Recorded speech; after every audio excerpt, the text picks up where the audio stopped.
सभी को नमस्कार। एक बार फिर से स्वागत है आपका। पीछे के जो जितने भी वीडियोज हैं उनके अंदर हमने प्रेजेंट के दो पार्ट्स के बारे में स्टडी की है, सिंपल प्रेजेंट और प्रेजेंट कंटिन्यूअस। उनके कुछ इम्पोर्टेंट ट्रिक्स जो थे फॉर्मूला स्ट्रक्चर बनाने के, वो भी हमने पीछे के वीडियो में देखे हैं। उनके यूजेज देखे हैं, ट्रांसलेशन किस तरह से करेंगे हिंदी के सेंटेंस को इंग्लिश में, वो भी हमने सीखा। अब आज का जो वीडियो है उसके अंदर मैं आपको कुछ स्पेशल ट्रिक्स जो है जिससे कि हम केवल सेंटेंस को देखकर ही फिलअप कर पाएँ कि इसके अंदर प्रेजेंट सिंपल की वर्ब आएगी या फिर कंटिन्यूअस की वर्ब आएगी, उनके बारे में डिस्कस करने वाला हूँ। उससे पहले आप ये ध्यान रखिए कि वीडियो जो है वो आपको पूरा देखना है, क्योंकि ये ट्रिक्स जो हैं वो आपको बहुत ही हेल्प करने वाली हैं filling in correct form of verbs, जो कि हमारे से हर प्रकार के एग्ज़ाम में, चाहे वो कंपटीशन के एग्ज़ाम हो या फिर जो स्कूल में होने वाली एग्ज़ाम्स हैं, उनके अंदर इनसे रिलेटेड क्वेश्चंस जो हैं वो पूछे जाते हैं। तो उनमें ये ट्रिक्स जो हैं वो आपकी बहुत ज़्यादा हेल्प करने वाली है। उससे पहले मैं आपसे कुछ बातें कहना चाहता हूँ, जैसे कि यदि हमें अपने आप को इंग्लिश में इम्प्रूव करना है, तो आप में से जो वीडियो देख रहे हैं वो कुछ विद्यार्थी भी हैं और कुछ पेरेंट्स भी हैं। विद्यार्थियों से ये मैं कहना चाहता हूँ कि वो जो है वो अपनी प्रैक्टिस को रेगुलराइज करें, रेगुलर रहें in terms of speaking, in terms of writing and in terms of listening. सुनना, बोलना और लिखना, ये तीनों स्किल्स को यदि हमने इम्प्रूव कर लिया तो फिर लैंग्वेज के ऊपर हमारी होल्ड जो है वो टाइट हो जाती है। फॉर एग्जांपल, जैसे मारवाड़ी लैंग्वेज जो है वो, जो एक बच्चा जो है वो अपने जन्म से ही सुनता है, फिर सुनने के बाद में वो अपने माइंड में उसको ऑब्जर्व करके फिर वैसा ही बोलना शुरू करता है और धीरे धीरे फिर वो एक्सपर्ट हो जाता है। किसी यूनिवर्सिटी में नहीं गया, किसी स्कूल में नहीं गया, किसी कोचिंग इंस्टीट्यूट में उसने कोचिंग नहीं की, लेकिन फिर भी वो उस लैंग्वेज में एक्सपर्ट, बोलने में एक्सपर्ट है, ज़्यादा से ज़्यादा लोगों के सामने इजीली विदाउट एनी हेजिटेशन बोल सकता है। तो फिर हम इसको क्यों नहीं अटेम्प्ट कर सकते हैं? क्योंकि हम इसको अपनी प्रैक्टिस में नहीं रखते। बोलने में हम हेजिटेट हो जाते हैं कि तो सामने वाला क्या सोचेगा यदि कुछ गलत हो गया तो गलत नहीं होगा तब तक सही भी नहीं होगा। तो आप बोलिए, ज़्यादा से ज़्यादा लिखने का प्रयास कीजिए इंग्लिश वर्ड्स को, इंग्लिश सेंटेंसेस को, और जितना ज़्यादा हो सके सुनने का प्रयास कीजिए, क्योंकि हम बोलते क्या हैं, जो हम सुनते हैं उसी का रिएक्शन बोलना होता है। जो पेरेंट्स हैं उनसे मैं ये कहना चाहता हूँ कि आप जो हैं वो जब भी स्टूडेंट्स के साथ में या अपने बच्चों के साथ में बातचीत करें तो थोड़ा ये ध्यान रखें कि आप जिस लैंग्वेज में उसको इम्प्रूव कराना चाहते हैं, जैसे हिंदी में कराना चाहते हैं तो हिंदी में बातचीत कीजिए, इंग्लिश में बात कराना चाहते हैं तो इंग्लिश में थोड़ा जितना आपसे हो सके उतना कन्वर्सेशन करने की कोशिश करें। क्योंकि यदि आप सब कुछ टीचर पे छोड़ देंगे या उन्हीं पे आप डिपेंड रहेंगे कि वो सब कुछ सिखा सकते हैं, तो ऐसा according to me not possible. तो उसमें आपको भी थोड़ा अपना कोऑपरेशन जो है वो देना होगा। आपको करना क्या है, कीनली ऑब्जर्व करना है, और उसके साथ में जब भी कन्वर्सेशन हो बच्चे के साथ में तो थोड़ा अपने आप को इम्प्रोवाइज करके, थोड़ा सा अपने आप को according to the status of the child उससे कन्वर्सेशन करना चाहिए। चलिए आज के वीडियो को शुरू करते हैं और वो स्पेशल ट्रिक्स के बारे में जानते हैं, जिनके बारे में जानने के बाद में हमको बहुत ज़्यादा कॉन्फिडेंस हमारा बूस्ट होगा और हेल्प भी होगी कि हम किस तरह से जो ब्लैंक स्पेस है उसके अंदर हम गिवन वर्ब का करेक्ट फॉर्म लिख पाएँ। ध्यान से सुनिएगा और उसके बाद में प्रैक्टिस कीजिएगा ज़्यादा से ज़्यादा, जिससे कि वो आपको समझ में आए। उससे पहले subscribe, like, share, hit the bell icon, जिससे कि लेटेस्ट वीडियो जो है वो आप तक तुरंत पहुंचे। The speed of the light. Tricks for filling in correct form of verbs. हमारे पास में जब हम करेक्ट फॉर्म ऑफ वर्ब भरने जाते हैं तो इंग्लिश का ही सेंटेंस होता है और उस इंग्लिश के सेंटेंस में ब्लैंक स्पेस के तुरंत बाद या फिर सेंटेंस के एंड में हमें एक ब्रैकेट के अंदर एक वर्ब दी हुई होती है और हमसे कहा जाता है कि आप इस वर्ब का सही रूप ब्लैंक स्पेस में फिलअप कीजिए। अब वो फिलअप हम तभी कर सकते हैं जब हम टेंस को आइडेंटिफाई कर लें, तभी कर पाएंगे, क्योंकि उसके ब्रैकेट के अंदर केवल और केवल मेन वर्ब ही दी हुई होती है। और यदि सेंटेंस नेगेटिव होता है तब उसमें उस मेन वर्ब के साथ में नोट और होता है। तो वो दोनों चीज़ें नेगेटिव में दोनों चीज़ें मिलेंगी, नोट प्लस मेन वर्ब, और जो अफर्मेटिव है उनके अंदर हमें मिलेगा ओनली मेन वर्ब, या इंट्रोगेटिव में भी मेन वर्ब भी मिलेगी केवल। लेकिन हो सकता है कि जो सेंटेंस हमें दिया गया है उसमें हेल्पिंग वर्ब भी आ रही हो, तो वो हेल्पिंग वर्ब हम किस तरह से जानेंगे, वो हम केवल उस टेंस को आइडेंटिफाई करने के बाद में ही लिख सकते हैं। तो कुछ ऐसे वर्ड्स होते हैं जिनको मैं टेंस इंडिकेटिंग वर्ड्स कहता हूँ, क्योंकि वो वर्ड्स एक सर्टेन टेंस को इंडिकेट करते हैं। तो पहली ट्रिक की हम शुरुआत करते हैं। पहला ट्रिक हमारा है सिंपल प्रेजेंट के बारे में। जो इधर वाले ट्रिक्स है वो सिंपल प्रेजेंट के बारे में है, इधर वाले ट्रिक्स जो है वो प्रेजेंट कंटिन्यूअस के बारे में। पहला ट्रिक जो है, या पहला जो रूल कह लीजिए आप इसको, कि यदि ब्लैंक स्पेस से पहले लेट ये वर्ब है जिनका हमें ध्यान रखना है। पहली वर्ब है लेट, उसके बाद में है make, see, here, would rather और हैड बेटर। कहाँ होनी चाहिए? ब्लैंक स्पेस से पहले होनी चाहिए। यदि ये ब्लैंक स्पेस से पहले इनमें से कोई सी भी वर्ब हो तो वो जो ब्लैंक स्पेस होगा उसमें कौन से टेंस का यूज किया जाएगा? सिंपल प्रेजेंट का, मतलब इसकी केवल और केवल फर्स्ट फॉर्म यूज की जाएगी। करेक्ट?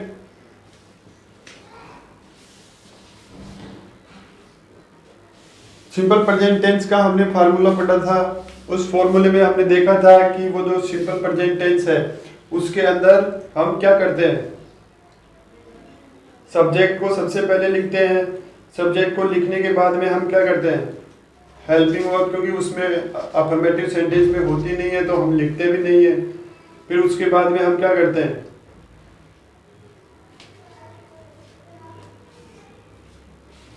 क्या करते हैं? मेन वर्ब लिखते हैं, मेन वर्ब की फर्स्ट फॉर्म लिखते हैं, उसके बाद में एस या एस लगाते हैं, उसके बाद में क्या करते हैं? ऑब्जेक्ट लगाते हैं। यही लिखा हमने। दूसरा जो रूल है वो क्या है? मॉडल्स के बाद ऑलवेज वर्ब से फर्स्ट फॉर्म। मॉडल कौन कौन से होते हैं? May, might, shall, should, will, would, can, ये सारे के सारे क्या कहलाते हैं? मॉडल्स कहलाते हैं। ये मॉडल्स जो है वो एक तरह से एज ए हेल्पिंग वर्ब भी वर्क करते हैं। मॉडल्स तो है ही है, साथ में ये क्या करते हैं? एज ए हेल्पिंग वर्ब भी काम करते हैं। मतलब हेल्पिंग वर्ब की जगह इनको भी यूज किया जा सकता है। तो यदि हमारे पास में ब्लैंक स्पेस से पहले मॉडल हो, ब्लैंक स्पेस का मतलब क्या होता है कि उस ब्लैंक स्पेस में मेन वर्ब आने वाली है, तो हेल्पिंग वर्ब मेन वर्ब से पहले आती है। ये हम स्ट्रक्चरल फॉर्मूले में देखते हैं। तो ये जो है वो क्योंकि as a helping verb work कर रहा है तो हेल्पिंग वर्ब जो है वो मेन वर्ब से पहले आई हुई है। तो यदि ब्लैंक स्पेस से पहले कोई भी मॉडल दिया गया तो याद रखिए हमेशा ऑलवेज टेंस कोई सा भी हो फर्स्ट फॉर्म ही यूज की जाए, फर्स्ट फॉर्म ही यूज की जाए। थर्ड वन, यदि सेंटेंस के अंदर ये वर्ड हो, कौन कौन से? Always, often, sometimes, regularly, usually, generally, rarely, daily, every day, या एवरी के साथ में वीक, या फिर एवरी के साथ में मंथ, और या फिर एवरी के साथ में ईयर। तो आप ये डेफिनेट मानिए कि वो सेंटेंस जो है वो क्या है? सिंपल प्रेजेंट टेंस का है। और जो भी रूल्स एंड रेगुलेशंस और फॉर्मूले सिंपल प्रेजेंट टेंस में अप्लाई होते हैं वो सारे इन वर्ड्स के साथ में आने वाले सेंटेंस में होंगे। तो आप वो सारे रूल्स उसके अंदर अप्लाई करके देख सकते हैं। ये थर्ड रूल या ट्रिक थी। फोर्थ, यदि आपको सेंटेंस को देखने के बाद में ऐसा लगता है कि वो सेंटेंस जो है वो एक यूनिवर्सल ट्रूथ हो सकता है, तो उस यूनिवर्सल ट्रूथ या सार्वभौमिक सत्य के लिए अपन कौन से टेंस का यूज करेंगे? सिंपल प्रेजेंट का। यूनिवर्सल ट्रूथ क्या होते हैं वो मैंने आपको बताया था, जैसे the sun in the east, और कोष्टक में हमें दे दी राइज। तो सेंटेंस को देखकर ही हमें लग रहा है कि ये एक यूनिवर्सल ट्रूथ है, तो हम क्या लिखेंगे? फर्स्ट फॉर्म और एस या एस जोड़ेंगे तो क्या बनेगा? The sun rises in the east. Next, fifth, fixed, permanent और टेबल्ड प्रोग्राम्स के लिए सिंपल प्रेजेंट टेंस का यूज किया जाता है। ऐसे कार्यक्रम जो निश्चित हो या नियत हो, स्थायी हो और सूचीबद्ध या सारणीबद्ध हो, ऐसे प्रोग्राम्स यदि उस सेंटेंस में हमें रिप्रेजेंट किए गए तो हम क्या करते हैं? सिंपल प्रेजेंट टेंस का यूज करते हैं। जैसे for example, our school blank space run from 8 AM to 12 PM।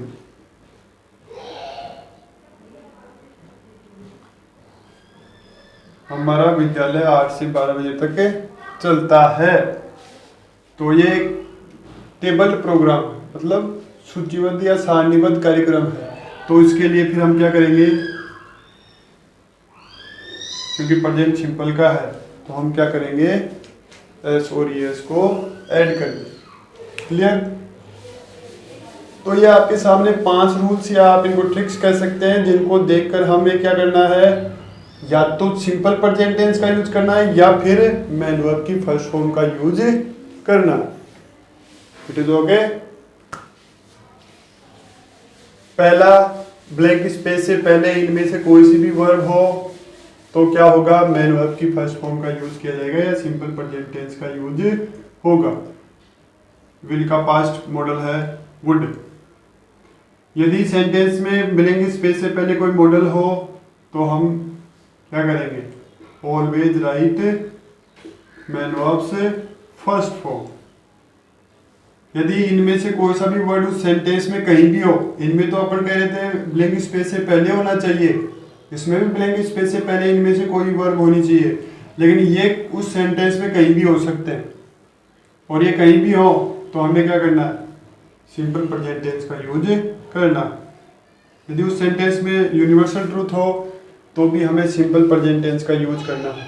यदि उस सेंटेंस में कोई फिक्स, परमानेंट और टेबल्ड प्रोग्राम दिया गया हो तब भी हमें सिंपल प्रेजेंट टेंस का ही यूज करना है।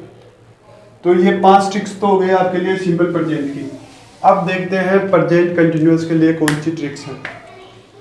देखिए, यदि सेंटेंस में इनमें से कोई सा भी वर्ड हो, at this time, this days, at this moment, at present, still now और नाउ ए डेज, तो सेंटेंस में क्या, कौन सा टेंस अप्लाई होने वाला है? Present continuous. जैसे हमारे पास में ये सेंटेंस है, she blank space a book these days, और ये क्या है? Main verb. अब दीज डेज आ गया हमारे पास में, इसका मतलब प्रेजेंट कंटिन्यूअस। अब सी के साथ में अपन हेल्पिंग वर्ब तो लगाते हैं इज, और राइटिंग में अपन आईएनजी जोड़ के लिखेंगे तो क्या बनेगा? Writing. She is writing a book these days, that's all. अब ये हेल्पिंग वर्ब लिखने वाला कार्य हम कब कर सकते हैं? जब हमें टेंस का आइडेंटिफिकेशन हो जाए, अदरवाइज नहीं कर पाएंगे। दूसरा है हमारे सामने जो ट्रिक है, परिस्थिति जन्य स्थिति में। परिस्थिति जन्य का मतलब होता है परिस्थितियों से उत्पन्न हुई यदि कोई ऐसी कंडीशन या परिस्थिति है, सिचुएशन है जिसके कारण से कोई काम हो रहा हो। जैसे लुक देयर, वहां देखो, सम डॉग्स टुवर्ड्स अस, तो वो परिस्थिति कौन सी बनी है? ये अचानक उन्होंने देखा है कि वो सामने से कुछ कुत्ते जो हैं वो उनको आते हुए दिख रहे हैं, तो वो मतलब वहाँ खड़े नहीं है, वो काम जो इधर आने का है वो हो रहा है कंटिन्यूसली। डॉग्स जो है वो उनकी तरफ आ ही रहे हैं, वो बोलते समय वो काम हो रहा है और यही तो कंटिन्यूस होता है। तो हम क्या करेंगे, सम डॉग्स आर और कम में अपन जोड़ेंगे आईएनजी, तो क्या बनेगा coming. Look there some dogs are coming towards us. Third trick, यदि कोष्टक में बी, यदि एक वर्ब है, इसकी प्रेजेंट फॉर्म तो होती है ये, बी की प्रेजेंट फॉर्म कौन कौन सी होती है, इज, एम, आर, और पास्ट फॉर्म होती है वाज और वर। मतलब बी का जो एज ए यदि मेन वर्ब यूज कर रहे हो, as a main verb use कर रहे हैं, तो फिर इनके जो रूप बनेंगे वो क्या बनेंगे, यदि हमें लगता है कि वो जो सेंटेंस हमें दिया गया है वो प्रेजेंट टेंस से रिलेटेड है, तब तो हम इन तीन में से अकॉर्डिंग टू द सब्जेक्ट एक का यूज करेंगे। और यदि हमें लगता है कि जो सेंटेंस दिया गया है वो पास्ट का है, तो इन दोनों में से सब्जेक्ट के अनुसार एक का यूज उसमें कर देंगे। जब हमें ब्रैकेट के अंदर, कोष्टक के अंदर क्या दिया हुआ हो, बी, कोष्टक में या ब्रैकेट में होता क्या है, मेन वर्ब लिखी जाती है जिसका करेक्ट फॉर्म हमें लिखना है। अब ये किस प्रकार के सेंटेंसेज में बी आएगा, जिसके अंदर मेन वर्ब नहीं आएगी। जिस सेंटेंस में मेन वर्ब नहीं आएगी उसके अंदर बी आएगा, ठीक है। जैसे राम, फिर blank space be, boy, Ram blank space a boy, और ब्रैकेट में हमें दे रखा है बी। तो फिर अपन इस बी का करेक्ट फॉर्म क्या लिखेंगे, is, Ram is a boy. तो इस तरह से हमें इस बी का यूज करना है। यदि हमें लगता है कि वो सेंटेंस जो है वो प्रेजेंट का हो सकता है, पॉसिबिलिटी हो कि ये प्रेजेंट का है, तब तो इज एम आर में से एक का यूज करेंगे। और यदि हमें लगता है कि वाज वर या पास्ट का होना चाहिए, तो वाज या वर में से एक को लिखेंगे, ठीक है। मैं आशा करता हूँ कि आपको ये सारी चीज़ें जो हैं वो समझ में आ गई हैं।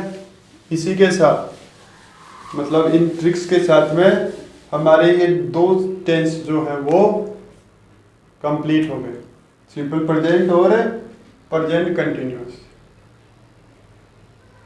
जो इंग्लिश के सेंटेंस हैं उनको आइडेंटिफाई करने के लिए ये 5 रूल सिंपल प्रेजेंट के हैं, ये 3 रूल जो हैं वो किसके हैं, प्रेजेंट कंटिन्यूअस के। ओके, यदि फिर भी कोई दिक्कत हो, कोई भी डिफिकल्टी हो, कमेंट करिए। शेयर, लाइक वो आपको करना ही है। यदि आपको समझ में आ रहा हो, तो आपको स्टडी में हेल्प मिल रही हो, तो वो आप कर ही देंगे, सब्सक्राइब और शेयर, ठीक है। मिलते हैं नेक्स्ट वीडियो में। Till then, good bye, take care, see you in next video.